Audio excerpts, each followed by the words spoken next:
Advice ko sa mga gusto magnegosyo, magsimula magnegosyo, identify anong negosyo papasukin mo. Get into something na walang masyadong kapital at kikita na kayo. Tulad ng ano? Services. Services. Ano yon? Kamukha ng warehousing. Kamukha ng mga personal storage facilities. O, di ba?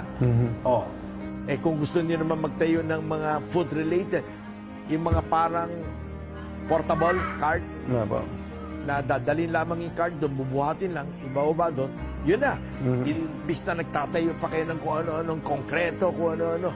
Pag nalugi at yung lugar na yun, hindi na-click, hindi mo na malilipat. Samantala yun, kung mobile, isasakay mo lang muli yun. Lilipat mo sa ibang lugar. Click na. Kikita ka na. Ibig sabihin, get into something, least capital, pero walang masyadong kalaban, walang masyadong kakompetensya.